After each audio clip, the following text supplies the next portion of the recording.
안녕하세요. 음, 반- 고맙습니다. 대답을 해주셔서. 어, 프랑스의 단기 선교팀이 온다고 했었을 때, 어, 과연 무엇을 어떻게 할 수 있을까라는 생각을 했었어요. 기대 반, 걱정 반이 컸었는데, 어, 그곳에서 어떤 이렇게 보이는 어떤 역사가 이루어지지 않았지만, 한 가지 제가 고백을 드릴 수 있는 것은 지쳐있던 저를 다시 살려주셨던 그런 단기 선교팀이었었어요. 그래서 너무 감사드리고 너무 기쁘고 또 이렇게 다시 뵙을 수 있게 되어서 너무 좋습니다. 어, 반가운 얼굴들이 몇 분 보이셔서 더욱더 낯설지도 않고요. 그래서 너무 좋아요. 사진 한 장 띄워주시겠습니까? 어, 제가 섬기고 있는 교회는 프랑스 교회입니다. 백인들, 그다음에 흑인들, 동양인들이 섞여 있는 다민족, 다문화, 다계층의 교회입니다. 지적인 욕구가 강한 백인들, 감정적인 표현이 꼭 필요한 흑인들, 그리고 섬김과 봉사로 일관되게 교회에서 생활하시는 동양인들로 구성되어진 그런 교회에서 섬기고 있습니다. 약 한 20년 정도 된 것 같아요. 근데 오늘은 제가 여러분들과 프랑스의 어떤 전반적인 어떤 상황들이나 프랑스 교회가 가지고 있는 여러 가지 어떤 문제들에 대한 얘기보다는 제가 그곳에서 그분들과 함께 살면서 가지게 되는 고민을 여러분들과 함께 나누고자 합니다.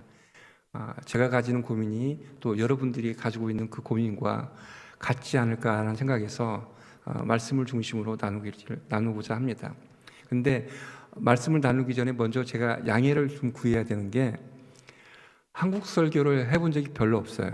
그래서 불어 설교를 한국어로 번역하는 수준의 지금 설교를 하게 되어서 약간의 용어상의 어떤 불편함들이 있을 수 있습니다. 양해해 주시고요. 그다음에 중간중간에 말이 좀 끊길 수 있습니다. 그것도 양해를 먼저 구합니다. 프랑스 교회에서 설교를 할 때도 외국인이기 때문에 꼭 이런 말을 먼저 하거든요.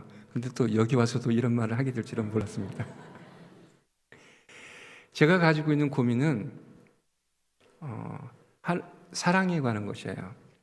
하나님이 사랑이시기 때문에 하나님께서 말씀해 주신 모든 율법은 그분의 표현, 사랑의 표현들입니다. 이스라엘의 아버지 또 예수님께서도 두 계명으로 요약을 하셨잖아요.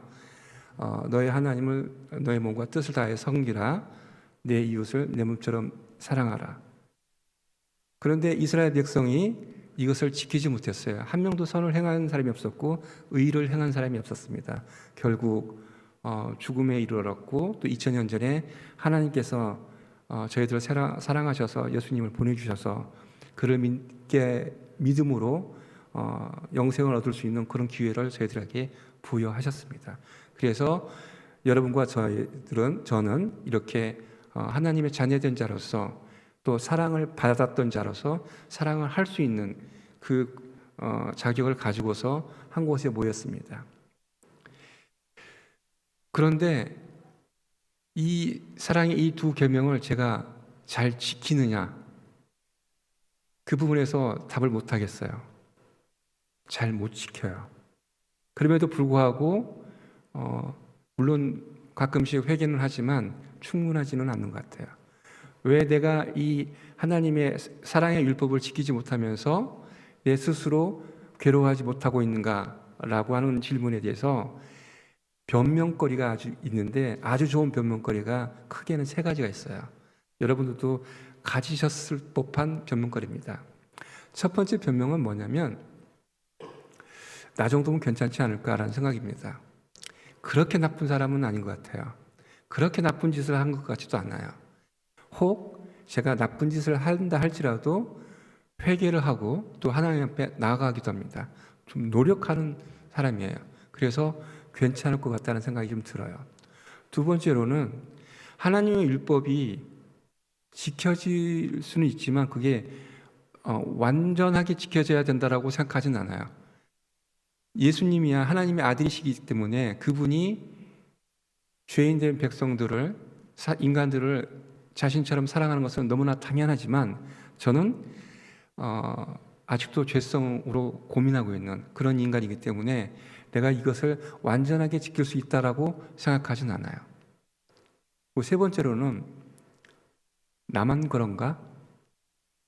지금까지 한 명도 이 하나님의 사랑에 대해서 완전하게 지켰다라고 하는 사람을 만나보지 못했고 또 주변에서 찾아보지 못했기 때문에 다 같이 못 지키는 것이라면 괜찮지 않을까라는 생각으로 편안하게 지내고 있었어요. 불편하지 않았었어요. 그런데 어느 날 하나님으로부터 인정을 받은, 사람들이 아닌 하나님으로부터 인정을 받은 사랑의 실천을 하고 있는 사람을 알게 됐습니다. 본문에서 저희들이 읽었죠. 사도 바울입니다. 그 사도 바울이 8절에 보게 되면 어떻게 표현하냐면, 내가 예수 그리스도의 심장으로 너희 무리를 얼마나 사모하는지 하나님이 내 증인이시니라. 하나님을 증인으로 내세웁니다. 내가 내 형제와 자매를 사랑하는 데서 내가 얘기하면 그만인데 이 바울은 하나님을 증인으로 내세우며 자기의 사랑을 증명합니다. 나는 하나님을 내 증인으로 세울 만큼 형제와 자매들을 사랑하는가? 제가 섬기고 있는 브로주 쇼니 교회에 있는 이 백인, 흑인, 동양인들을 나는 하나님을 증인으로 내세울 수 있을 만큼 그들을 사랑할 수 있는가? 라고 하는 질문에 답변을 못하겠어요. 그렇다라고 제가 그들을 사랑하지 않는 것은 아닙니다. 이 둘 사이에 있는데 무엇이 바울의 사랑과 저의 사랑과 혹은 여러분의 사랑과 차이를 두게 하는 것인가? 그게 궁금해졌었고 또 그것에 대해서 여러분들과 함께 나누기를 원합니다. 하나님을 증인으로 내세운 바울의 사랑이지만 바울의 사랑이 완전하다라고 볼 수는 없습니다. 완전하신 분은 오직 한 분 하나님이시기 때문에요. 그렇다면 바울의 사랑은 온전하고 하나님께서 인정하신 사랑입니다. 왜냐하면 저희들이 이 본문을 하나님의 말씀으로 읽기 때문이죠. 그런데 바울이 자신의 사랑으로, 자신의 본성으로 형제와 자매를 사랑했다면 제가 그의 사랑을 본받을 이유는 전혀 없습니다. 왜냐하면 서로 다 다르니까요. 그런데 바울이 사랑한다라고 얘기하는 그 원천은 무엇으로 표현되어 있냐면 예수 그리스도의 심장이라고 표현하고 있습니다. 예수 그리스도의 심장으로 내가 너희 무리를 사랑함이 있어서 라고 표현하고 있어요. 예수 그리스도의 그 심장은 하나님, 예수 그리스도를 믿는 그 순간 성령을 통해서 저희들에게 부어주신 그 사랑입니다.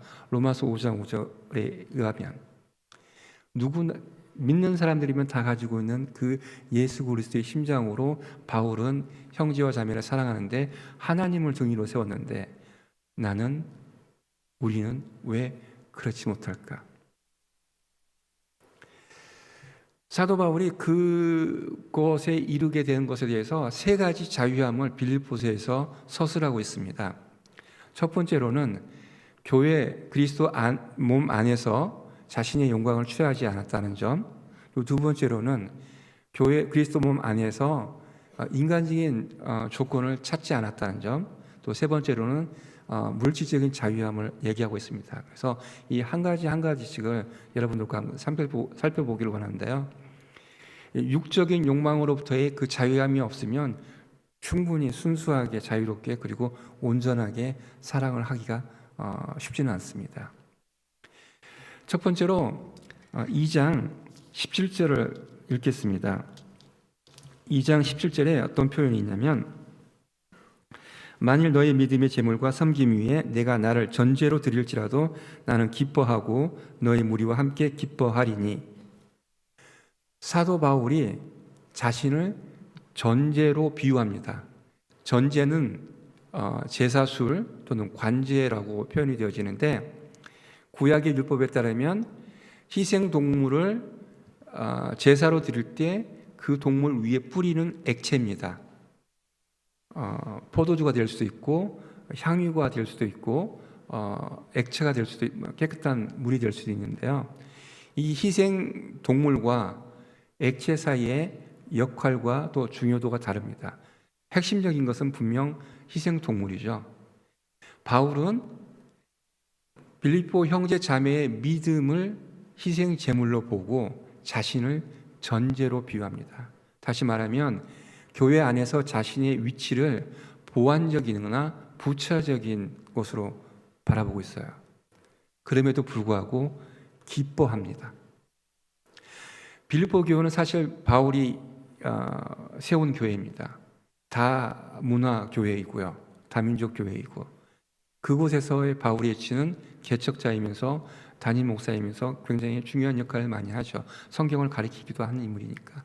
하지만 자신을 부차적이고 보완적인 위치로 생각을 하며 또 그것에 또 기뻐합니다. 한국 교회는 제가 잘 모르지만 프랑스 교회에서 보게 되면 많은 형제 자매들이 교회 안에서 헤게모니 싸움에 자기의 위치, 자기의 권리 이런 것을 요구하는 것 때문에 많이 힘들어들 하고 있습니다. 근데 바울은 그 불필요한 싸움에서 자유로웠기 때문에 자신의 형제들을 순수하게, 자유롭게, 그리고 온전하게 사랑할 수 있었습니다. 그러기에 하나님께서 자신의 이름을 증인으로 내세울 수 있도록 허락하여 주시지 않았나라는 생각을 하게 됩니다. 두 번째의 자유함에 대해서 말씀드리고 싶은데, 두 번째의 자유함은 3장 3절에 있는데요. 3장 3절에 하나님의 성령으로 봉사하며 그리스도 예수로 자랑하고 육체를 신뢰하지 아니하는 우리가 곧 할례파라. 종교 단체든지 비종교 단체이든지 어느 집단이든지 돈이 많거나 옷을 잘 입거나 잘생겼거나 부유한 사람들을, 또 권위 있는 사람들을 환대하는 경향이 있습니다. 예를 든다면 구약 시대에도 이스라엘 초대 왕이었던 사울은 그의 큰 키와 육적인 아름다움 때문에 왕으로 추대를 받았었고, 또 야고보도 교회 안에서 금가락지를 끼고 화려한 옷을 입으며 부자인 사람들을 더 환대하는 경향이 있다라고 표현하기도 했었죠. 그런 것처럼 교회 안에서 인간적인 조건을 보기 시작하게 되면 상당히 힘들어지는데 바울은 그렇게 하지 않았습니다. 바울이 생각하는 교회는 성령으로 마음의 할례를 받은 사람들의 모임입니다.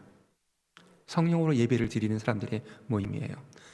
성령은 인간의 모든 가치와 기준을 넘어서는 거예요. 하나님의 영이시기 때문에. 그런데 이 성령, 예수님을 바라보지 않냐고 인간적인 조건을 바라보게 되면 우리들이 순수하게, 자유롭게, 그리고 온전하게 사랑하기가 힘듭니다. 저희들이 그리스도의 몸을 이루는 것은 어떤 인간적인 조건을 저희들이 갖추었기 때문이 아닙니다.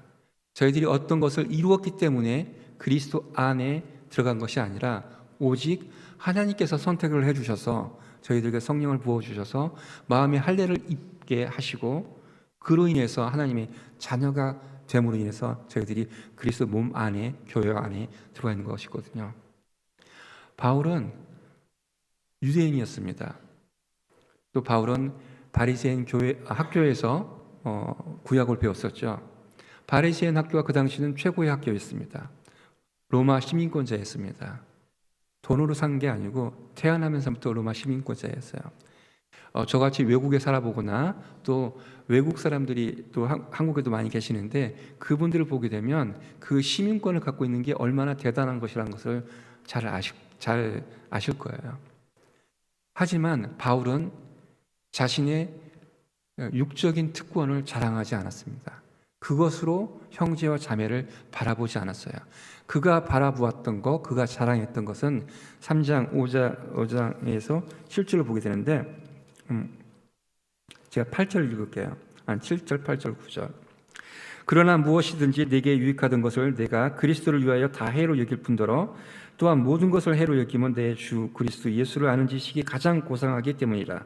내가 그를 위하여 모든 것을 잃어버리고 배설물로 여김은 그리스도를 얻고 그 안에서 발견되려 함이니 내가 가진 의는 율법에서 난 것이 아니요 오직 그리스도를 믿음으로 말미암은 것이니 곧 믿음으로 하나님께로부터 난 의라.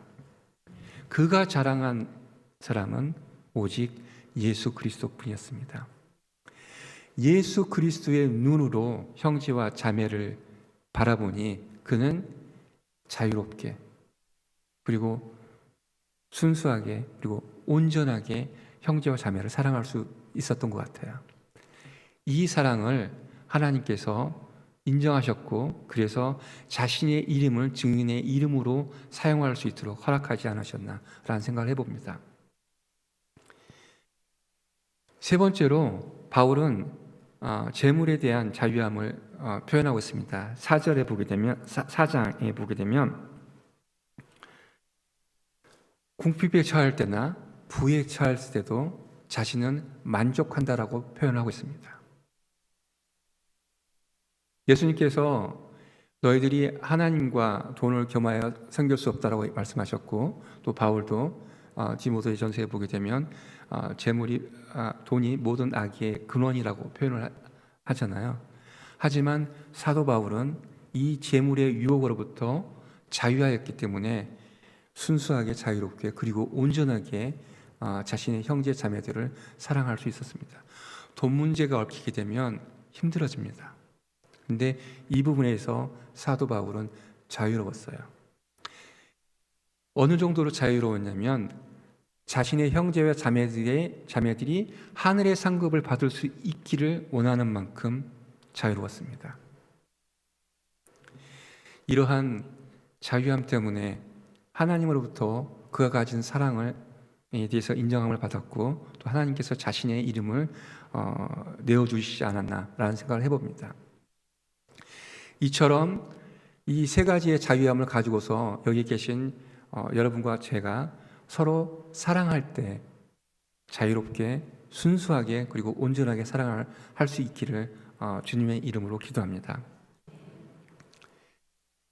구체적으로 그렇다면 바울이 어떻게 자신의 사랑을 실천할 수 있었을까? 1장 7절에 보게 되면 내가 너희 무리를 위하여 이와 같이 생각하는 것이 마땅하니 이는 너희가 내 마음에 있음이며 나의 매임과 복음을 변명함과 확증함에 너희가 다 나와 함께 은혜에 참여한 자가 됨이라. 그 당시 빌립보 교회 성도의 숫자가 얼마인지는 정확히 잘 모릅니다. 근데 바울은 그 한 사람 한 사람을 자신의 마음에 두었습니다. 얼마나 오랜 시간 그 한 사람 한 사람을 위해서 기도를 했는지는 잘 모르겠지만 그 한 사람 한 사람을 자신의 마음에 두고 기뻐하고 그 사람들을 위해서 감사 기도를 드리는 것을 잊지 않은 것으로 보입니다. 왜냐하면 저희들이 이 말씀을 하나님의 말씀으로 듣고 하나님께서 쓰시는 글로 읽기 때문입니다. 제가 섬기는 교회는 사람 숫자가 많지는 않아요. 정식 멤버는 50명 정도고 이제 다 합치면 어린이나 또 가끔씩 오시는 분들 합치면 한 120명 정도 됩니다. 이분들을 위해서 기도할 때 리스트를 쓰고 그래서 기도하기도 하고 그런 식으로 그분들을 잊지 않으려고 노력은 하고 있어요. 그래서 성도 한 분 한 분을 기억하는 것이 어떻게 보면 가능할지도 모릅니다. 여러 가지 방법적인 것을 찾아보게 되면. 그런데 사도 바울은 여기서 한 걸음 더 멀리 나아갔어요. 2장 3절에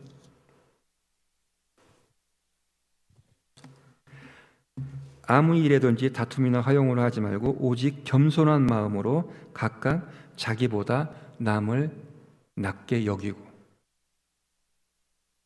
사도 바울이 세운 교회입니다. 사도 바울이 가르쳤습니다. 사도 바울은 특히나 3년 동안 사우디아라비아에서 예수님으로부터 직접 교육을 받았습니다. 그가 행하는 사도 역할 가운데서 많은 기적들도 있었어요. 교회도 세운 게 거의 한 30여 교회 정도 됩니다. 영적인 상태로 보게 되면 사도 바울이 훨씬 더 위에 있다고 볼 수 있습니다. 근데 사도 바울은 남을 나보다 낮게 여긴다라고 되어 있습니다. 본인이 행하지 않았다면 이거를 쓸 수가 없기 때문이거든요. 그런 사도 바울이 남을 자신보다 낮게 여긴다고 얘기합니다. 그것이 과연 어떻게 가능할까? 가장 큰 고민이에요, 사실은 저한테.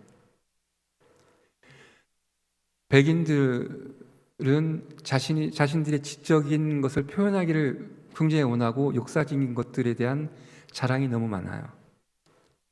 또 흑인들은 자기들이 가지고 있는 그 역사적인 아픔에 대한 호소, 상처들이 많습니다.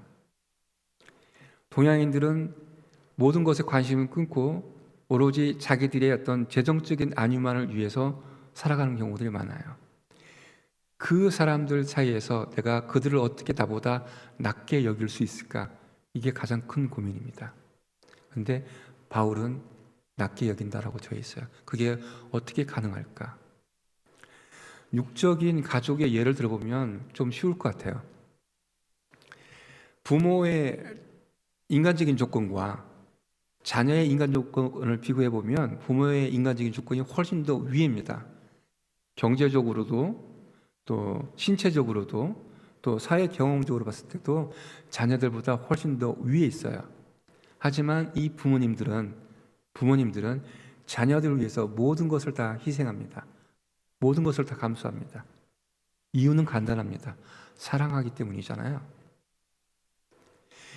그 사랑으로 나는 내 형제 자매들을 바라보고 있는가? 결국은 이런 질문이 됩니다. 그런데 바울은 자기는 했기 때문에 이걸 쓴 건데 그 사람이 가지고 있는 과연 그 비밀은 무엇일까가 궁금해져서 읽어보니 답을 써놓았습니다. 바울이 5절부터 제가 읽겠습니다. 2장 5절부터인데요. 너희 안에 이 마음을 품어라. 곧 그리스도 예수의 마음이니 그는 근본 하나님의 본체시나 하나님과 동등됨을 취할 것으로 여기지 아니하시고 오히려 자기를 비워 종의 형체를 가지사 사람들과 같이 되셨고 사람의 모양으로 나타나사 자기를 낮추시고 죽기까지 복종하였으니 곧 십자가에 죽으심이라.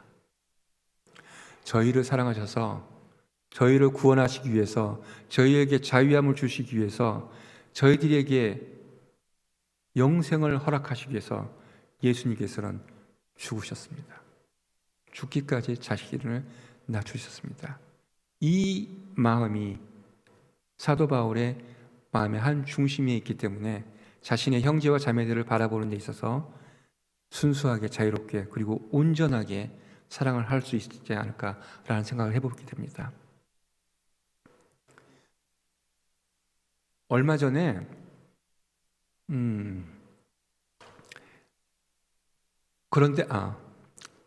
그런데 이 예수님께서 사도 바울의 마음의 중심에 있는 예수님께서 어디에 계실까?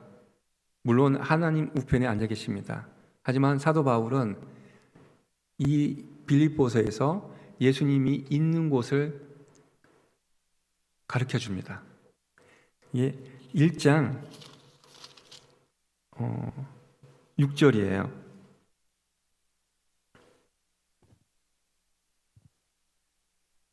너희 안에서 착하신 일을 시작하신 이가 그리스도 예수 날까지 이루실 줄을 우리는 확신하노라. 사랑을 할 수 있도록 마음의 이 원동력, 이 마음을 불어주시는 이 하나님께서 어디에 계시냐면 옆에 계신 형제 자매님 안에 있다라고 얘기하고 있습니다. 우리 안에 있다라고 얘기를 하고 있습니다.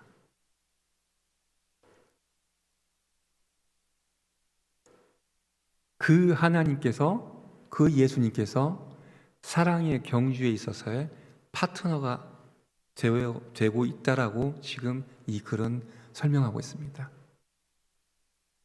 얼마 전에 파리에서 패럴림픽이 있었습니다. 장애인 올림픽이었었는데 수많은 경기 종 중에서 시각장애인 육상 경기가 있습니다. 혹시 보셨는지요? 시각장애인이 안대를 끼고 옆에 가이드 러너가 뜁니다. 이 둘 사이를 끈으로 연결해요.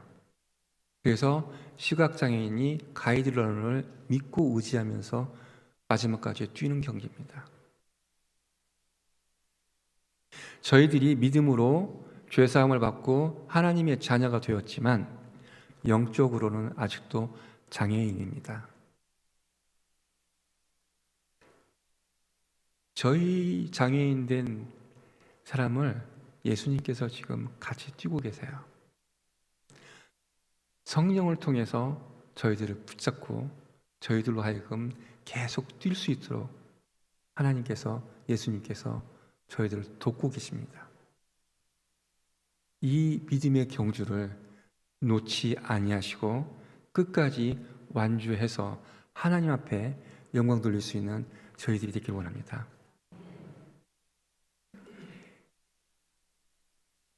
옆에 계신 분 한번 봐주세요. 이분이 나보다 나을까? 낫다라고 바로 얘기할 수 있는 사람이 없어요. 왜냐하면 원죄 이후에 불가능합니다. 아담과 하와가 하나님이 되기를 원했습니다. 그래서 선악과를 먹었어요. 다시 말해서 자기가 세상의 중심이 되어지기를 원했기 때문에 내가 상대방을 나보다 낮게 여기는 것이 자연스러운 일은 아닙니다. 결코 자연스럽지 않습니다. 훈련을 받아야 되는데 그것은 예수 그리스도와 뛰면서, 함께 뛰면서 받을 수 있습니다. 끈을 놓지 아니하시고 끝까지 경주하셔서 하나님 앞에 영광 돌릴 수 있는 저와 여러분이 되기를 기도합니다. 감사합니다.